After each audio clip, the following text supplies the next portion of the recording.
മുഹമ്മദ് അബ്ദുറഹിമാൻ സാഹിബിനെ കുറിച്ചുള്ള താഴെ കൊടുത്ത പ്രസ്താവനകൾ ശരിയേത് എന്നതാണ് ചോദ്യം.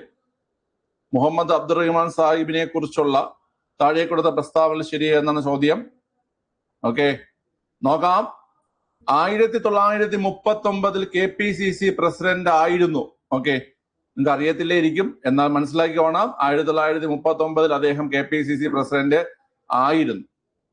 1930 ഉപ്പ് സത്യാഗ്രഹത്തിൽ പങ്കെടുത്തതിന് കോഴിക്കോട് വെച്ച് അറസ്റ്റ് ചെയ്യപ്പെട്ടു. ശരിയാണ്, അത് ഇദ്ദേഹം തന്നെയാണ്. നിങ്ങൾ പഠിക്കുന്നുണ്ട്, കോഴിക്കോട് വെച്ച് ഇദ്ദേഹം അറസ്റ്റ് ചെയ്യപ്പെട്ട കാര്യമൊക്കെ മുമ്പ് സ്ഥിരം ചോദിച്ചുകൊണ്ടിരുന്നതാണ്. ഇപ്പൊ സ്റ്റേറ്റ്മെന്റ് ആയിട്ട് 2025 ചോദിച്ചിട്ടുണ്ട്. ഓക്കെ, അൽ അമീൻ പത്രത്തിന്റെ സ്ഥാപകനായിരുന്നു. അൽ അമീൻ പത്രത്തിന്റെ സ്ഥാപകനായിരുന്നു. ഫോർവേഡ് ബ്ലോക്കിന്റെ കേരള ഘടകം പ്രസിഡന്റ് ആയിരുന്നു. ഫോർവേഡ് ബ്ലോക്കിന്റെ കേരള ഘടകം പ്രസിഡന്റ് ആയിരുന്നു. ഓക്കെ, ഇതെല്ലാം ശരിയാണ്. ഓപ്ഷൻ ഡി ആണ് ആൻസർ. എല്ലാം ശരിയാണ്. ഓക്കെ അല്ലേ? അതായത് മുഹമ്മദ് അബ്ദുറഹിമാൻ സാഹിബ് 1939 KPCC പ്രസിഡന്റ് ആയിരുന്നു. 1930 ഉപ്പ് സത്യാഗ്രഹത്തിൽ പങ്കെടുത്തതിന് കോഴിക്കോട് വെച്ച് അറസ്റ്റ് ചെയ്യപ്പെട്ടു. അൽ അമീൻ പത്രത്തിന്റെ സ്ഥാപകനായിരുന്നു.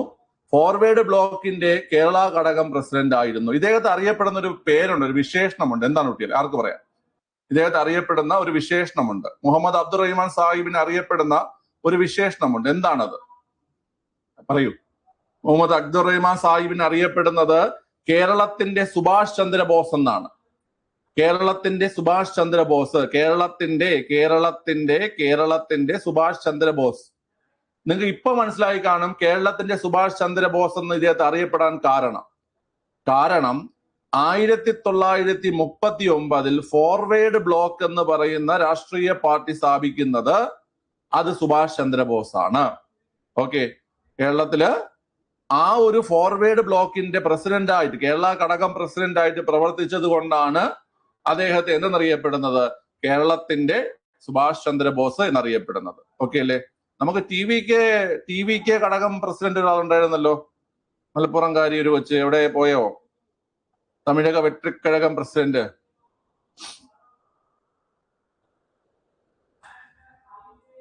കുട്ടി ഇന്ന് കയറിയില്ലെന്ന് തോന്നുന്നു. ഓക്കെ, നോക്കിയോ. അപ്പം പിള്ളേരെ നോക്കിയോ, 1939 ഫോർവേഡ് ബ്ലോക്ക് 1939 ഫോർവേഡ് ബ്ലോക്ക് സ്ഥാപിച്ച സുഭാഷ് ചന്ദ്രബോസ്, അതിന്റെ കേരള ഘടകത്തിന്റെ പ്രസിഡന്റായി മുഹമ്മദ് അബ്ദുറഹിമാൻ സാഹിബ് പ്രവർത്തിച്ചത് കൊണ്ടാണ് അദ്ദേഹത്തെ നമ്മൾ എന്തെന്ന് വിളിക്കുന്നത്? കേരളത്തിന്റെ സുഭാഷ് ചന്ദ്രബോസ് എന്ന് വിളിക്കുന്നത്.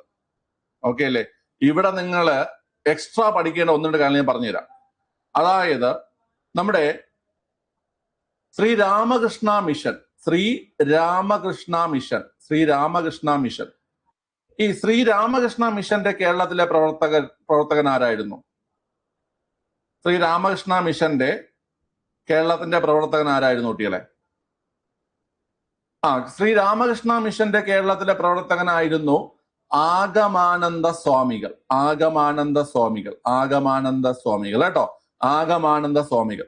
ശ്രീരാമകൃഷ്ണ മിഷന്റെ കേരളത്തിലെ പ്രവർത്തകനായിരുന്നു ആഗമാനന്ദ സ്വാമികൾ. രാമകൃഷ്ണ മിഷൻ സ്ഥാപിച്ചത് വിവേകാനന്ദനാണ് രാമകൃഷ്ണ മിഷൻ സ്ഥാപിച്ചത്. അതുകൊണ്ട് തന്നെ കേരളത്തിന്റെ വിവേകാനന്ദൻ എന്ന് ആരറിയപ്പെടുന്നു?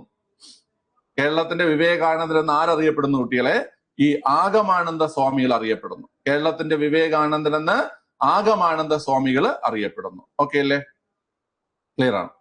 ഇനി അടുത്ത ബ്രഹ്മസമാജത്തിന്റെ കേരളത്തിലെ പ്രവർത്തകൻ ആരായിരുന്നു? പറഞ്ഞേ.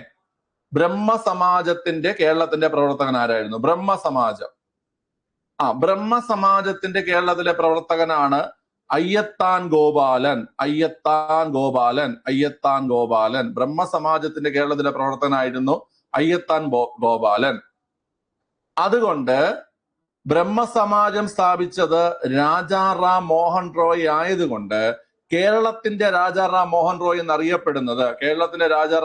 എന്നറിയപ്പെടുന്നത് ആരാ കുട്ടികളെ? അയ്യത്താൻ ഗോപാലനാണ്. ഓക്കെ അല്ലേ? സിമ്പിൾ ആണ് പരിപാടി. ഫോർവേഡ് ബ്ലോക്കിന്റെ കേരള ഘടകം പ്രസിഡന്റ് ആയിരുന്നത് കൊണ്ട് മുഹമ്മദ് അബ്ദുറഹിമാൻ സാഹിബിനെ കേരള സുഭാഷ് ചന്ദ്രബോസ് എന്നറിയപ്പെടുന്നു.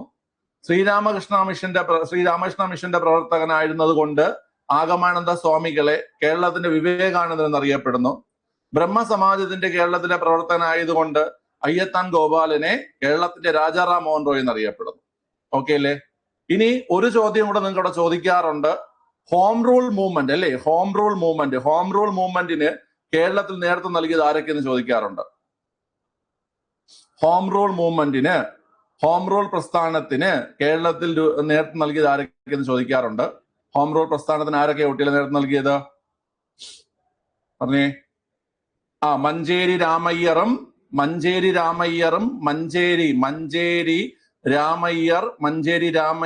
പിന്നെ ആരാ? KP കേശവമേനോൻ. മഞ്ചേരി രാമയ്യർ, KP കേശവമേനോൻ അല്ലേ? മഞ്ചേരി രാമയ്യറും KP കേശവമേനോനും. ഓക്കെ, ക്ലിയർ ആണ്.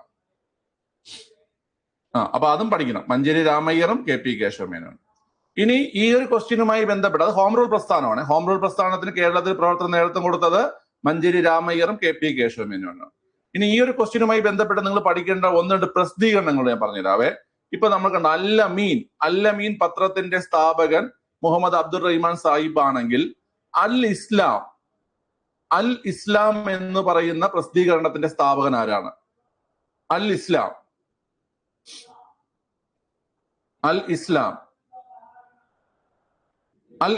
ആരാണ് കുട്ടികളെ? അൽ ഇസ്ലാം സ്ഥാപിച്ചത് ആരെന്ന് കേട്ട് കഴിഞ്ഞാൽ അത് വക്കം മൗലവിയാണ്. വക്കം അബ്ദുൽ ഖാദർ മൗലവിയാണ്. അൽ ഇസ്ലാം എന്ന പ്രസിദ്ധീകരണം സ്ഥാപിച്ചിരിക്കുന്നത് വക്കം അബ്ദുൽ ഖാദർ മൗലവിയാണ്. അൽ ഇസ്ലാം, വക്കം അബ്ദുൽ ഖാദർ മൗലവി. ഓക്കെ ആണ്, ക്ലിയർ ആണ്. എങ്കിൽ മുസ്ലിം എന്ന പ്രസിദ്ധീകരണം ആരംഭിച്ചത് ആരാണ്? മുസ്ലിം എന്ന പ്രസിദ്ധീകരണം ആരംഭിച്ചത് ആരാണ്? അതും വക്കം അബ്ദുൽ ഖാദർ മൗലവിയാണ്. മുസ്ലിം എന്ന് പറയുന്ന പ്രസിദ്ധീകരണം ആരംഭിച്ചതും അൽ ഇസ്ലാം എന്ന പ്രസിദ്ധീകരണം ആരംഭിച്ചതും വക്കം അബ്ദുൽ ഖാദർ മൗലവി. അൽ ഇസ്ലാം, മുസ്ലിം രണ്ടും വക്കം അബ്ദുൽ ഖാദർ മൗലവിയാണ്. അൽ അമീൻ എന്ന പ്രസിദ്ധീകരണം അല്ലെങ്കിൽ പത്രം ആരംഭിച്ചത് ആരെന്ന് കേട്ടാൽ അത് മുഹമ്മദ് അബ്ദുൾ റഹ്മാൻ സാഹിബ്. അൽ അമീൻ മുഹമ്മദ് അബ്ദുൾ റഹ്മാൻ സാഹിബ്. അൽ ഇസ്ലാം, മുസ്ലിം, വക്കം മൗലവി. അൽ ഇസ്ലാമും മുസ്ലിമും വക്കം മൗലവി. സെറ്റാണ്. ഓക്കെ, ചോദ്യം ഇനിയുമുണ്ട്. INA, ഇന്ത്യൻ നാഷണൽ ആർമി, INAയിൽ ചേർന്ന് പ്രവർത്തിച്ചതിന് ബ്രിട്ടീഷുകാർ തൂക്കിലേറ്റിയ മലയാളി ആരാണ്? INAയിൽ ചേർന്ന്, ഇന്ത്യൻ നാഷണൽ ആർമിയിൽ ചേർന്ന് പ്രവർത്തിച്ചതിന് ബ്രിട്ടീഷുകാർ തൂക്കിലേറ്റിയ ഒരു മലയാളിയുണ്ട്. ആരാണ്? അത് വക്കം അബ്ദുൽ ഖാദർ. ആരാ കുട്ടികളെ? വക്കം അബ്ദുൽ ഖാദർ. INAയിൽ ചേർന്ന് പ്രവർത്തിച്ചതിന് ബ്രിട്ടീഷുകാർ തൂക്കിലേറ്റിയ മലയാളിയാണ് വക്കം അബ്ദുൽ ഖാദർ. INAയിൽ ചേർന്ന് പ്രവർത്തിച്ചതിന് ബ്രിട്ടീഷുകാർ തൂക്കിലേറ്റിയ മലയാളിയാണെന്ന് കേട്ട് കഴിഞ്ഞാൽ വക്കം അബ്ദുൽ ഖാദർ ആണ്. സിമ്പിൾ ക്വസ്റ്റ്യൻസ് ആണ്, എല്ലാം മനസ്സിലായെന്ന് വിശ്വസിക്കുന്നു. അബ്ദുൽ ഖാദർ വേറെയാണ്, മൗലവി വേറെയാണ്. രണ്ടും 2 പേരാണ്. വക്കം മൗലവി വേറൊരാള്, അബ്ദുൽ ഖാദർ വേറൊരാള്. അബ്ദുൽ ഖാദർ അദ്ദേഹത്തിന്റെ 26-ാമത്തെ വയസ്സിൽ രക്തസാക്ഷിയാവുകയാണ് ഉണ്ടായത്. 26-ാമത്തെ വയസ്സിൽ ബ്രിട്ടീഷുകാർ തൂക്കിലേറ്റിയ വ്യക്തിയാണ് Vakkom Abdul Khader. Reason, Indian National ആർമിയിൽ ചേർന്ന് പ്രവർത്തിച്ചു. ഓക്കെ, ക്ലിയർ ആണ്.